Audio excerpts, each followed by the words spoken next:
Après la Pentecôte qui clôt le temps pascal, l'Église nous donne de fêter la Trinité, puis la fête Dieu et le Sacré-Cœur, pour nous aider à faire du temps ordinaire de notre vie un chemin vers le royaume de Dieu. La Trinité, pour ne pas oublier, ne serait-ce qu'en faisant notre signe de croix, de quel Dieu nous venons et pour qui nous sommes faits. La fête Dieu, pour raviver le besoin et le désir de rencontrer intimement et réellement Jésus, vrai Dieu et vrai homme, au sacrement de l'autel, avec ses grâces. Le Sacré-Cœur, pour que la pensée de quel amour notre Seigneur a aimé les hommes et nous enseigne à nous aussi à les aimer, tous les hommes. La fête Dieu est d'une manière particulière la fête de l'adoration de l'Eucharistie. De la réponse, pour ainsi dire, la plus belle possible à ce don extraordinaire, inouï et incommensurable, si on y pense bien, de la présence personnelle de Jésus, vrai Dieu et vrai homme, au Saint-Sacrement.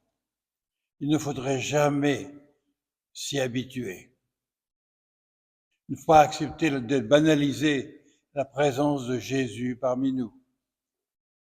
Peggy, dans le mystère de la charité de Jeanne d'Arc, a un très beau passage où il dit « Il est là comme au premier jour. Il est ici parmi nous comme au jour de sa mort. Éternellement, il est là pour nous autant qu'au premier jour. Éternellement, tous les jours, il est là parmi nous, tous les jours de son éternité. Son corps pend sur la même croix, ses yeux tremblent des mêmes larmes, son sang saigne des mêmes plaies, son cœur saigne du même amour. Le même sacrifice fait couler le même sang. Toutes les paroisses brillent éternellement, car dans toutes les paroisses, il y a le corps de Jésus-Christ.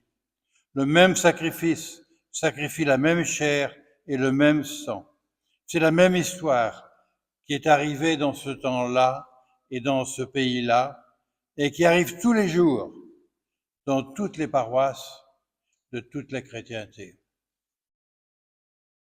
Dans la bulle Transituris de Hoc Mundo, qui institua cette fête du Corpus Christi, la fête Dieu, le 11 août 1264, Urbain IV rappelle que lorsqu'il était évêque à Liège, avant d'être pape, il avait appris d'une vision de Sainte Julienne de Montcormillon que cette fête devait être célébrée dans toute l'Église. C'est Jésus lui-même qui lui expliquera au pape et à la sœur que Dieu voulait justement voir établir cette fête pour honorer le très saint corps de Jésus-Christ, c'est-à-dire le très saint sacrement de l'autel. Et Jésus lui-même d'en indiquer les raisons. Honorer la présence réelle de Jésus-Christ dans l'hostie pour les raisons suivantes. Fortifier la foi au mystère eucharistique qui devient chaque jour plus languissante et la prémunir de nouvelles atteintes dans les siècles futurs, faire connaître aux chrétiens fidèles la source de vie où ils doivent puiser des forces nouvelles pour avancer dans la vertu. Réparer, par une adoration profonde, sincère et publique, les négligences, les froideurs, les indifférences dans la célébration des messes quotidiennes. Ainsi, la procession du Saint-Sacrement a donc lieu pour honorer le Saint-Sacrement, pour raviver la foi des fidèles et pour réparer le manquement public à son égard. La procession a aussi l'avantage, quand elle passe à travers les rues, les jardins, les usines, les écoles, de manifester combien le Sauveur veut être proche de toute la vie de chaque homme, de chacun de nous. Ainsi, on peut grandir de jour en jour dans l'amour fidèle et généreux du Seigneur à la messe et au tabernacle, en donnant la priorité absolue le dimanche à la Sainte Messe, en se tenant dignement en sa présence, en venant fréquenter souvent le tabernacle à l'église, en le recevant en communion, avec une volonté ferme de mener une vie conforme à la sienne et de répudier ceux qui s'y opposent, d'où la nécessité de la confession régulière et fréquente. Mais plus largement, il s'agit de faire de notre vie une vie chrétienne, c'est-à-dire eucharistique, puisque Jésus est venu pour que les hommes aient la vie et la vie en abondance. Demandons maintenant aux saints qui sont arrivés au terme de leur vie terrestre de nous y aider. Or, au futur saint, le jeune Carlo Acutis, qui est mort en sainteté à l'âge de 15 ans en 2006 et qui sera canonisé le 7 septembre prochain, lui, il a eu cette formule très juste. L'Eucharistie est l'autoroute du ciel. Et il donnait à ses élèves du catéchisme un kit de sainteté, un moyen de devenir saint.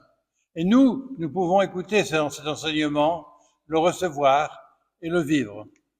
Tout d'abord, essaye tous les jours d'aller à la messe et de recevoir la Sainte Communion. Si tu le peux, prends des temps d'adoration devant le tabernacle où Jésus est réellement présent. C'est ainsi que la sainteté de Dieu s'imprégnera dans ton cœur. Si nous n'adorons pas Jésus, si nous ne l'honorons pas, nous ne pouvons pas l'aimer. Souviens-toi de prier le chapelet tous les jours. Lis chaque jour un passage des Saintes Écritures. Si tu le peux, confesse-toi chaque semaine, même des péchés véniels. Prends souvent des résolutions et fais des sacrifices pour le Seigneur et pour la Vierge Marie, afin d'aider les autres. Enfin, demande l'aide de ton ange gardien pour devenir son meilleur ami. Nous avons fort être oublié que depuis notre naissance, depuis notre origine, nous avons un ange gardien. Nous devons l'honorer, l'aimer et lui demander son aide.